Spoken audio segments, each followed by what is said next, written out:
सोचो, अगर आप एक होटल में बर्तन धुलने का काम कर रहे हो और वहाँ मौजूद आसपास के लोग आप ही के गाने गुनगुना रहे हैं, तो आपको कैसा महसूस होगा।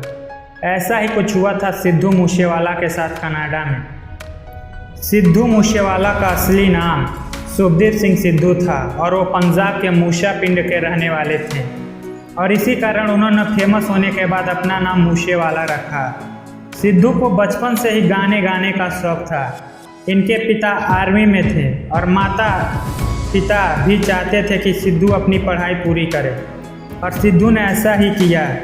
जब सिद्धू कॉलेज में गए तो उन्होंने सोचा कि अब अपने सपनों को पूरा करने के लिए मेहनत करनी चाहिए, क्योंकि उन्हें पता था कि बड़े सपने बड़ी बड़ी मुश्किलों को पार करने के बाद ही मिलते हैं।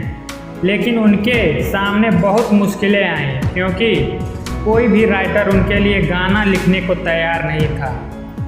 लेकिन किसी ने क्या खूब कहा है कि मुश्किलें केवल बेहतरीन लोगों के हिस्से में ही आती हैं, क्योंकि वो लोग ही उसे बेहतरीन तरीके से अंजाम देने की ताकत रखते हैं।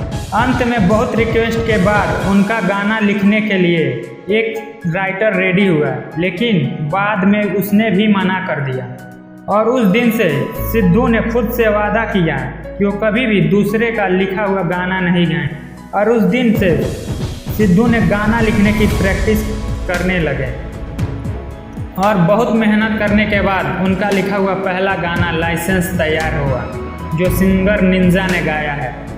उसके बाद वो होटल मैनेजमेंट की पढ़ाई करने कनाडा चले गए और वहाँ ट्रेनिंग के दौरान जब वो बर्तन धुल रहे थे तब वहाँ मौजूद कुछ नाइजीरियाई लोग उनका ही लिखा गाना गुनगुना रहे थे। और उस दिन के बाद सिद्धू ने सब कुछ छोड़कर अपने सपनों को पूरा करने की ठान ली और उसके बाद जो हुआ वो पूरी दुनिया जानती है। दोस्तों, वो कहते हैं ना कि तुम जहाँ हो वहाँ से शुरू कर दो, जो तुम्हारे पास है उसका उपयोग करो, क्योंकि अपने सपनों को दूसरों को दिखाने के लिए बहुत साहस होना चाहिए। दोस्तों, इस महान शख्सियत की मात्र 29 वर्ष की उम्र में गोली मारकर हत्या कर दी गई। लेकिन किसी ने क्या खूब कहा है, 100 साल जिंदा रहने के लिए 100 साल की उम्र ज़रूरी नहीं होती। 100 साल जिंदा रहने के लिए 100 साल की उम्र ज़रूरी नहीं होती। बस एक दिन में ऐसा काम कर जाओ कि दुनिया आपको 100 साल तक याद रखे।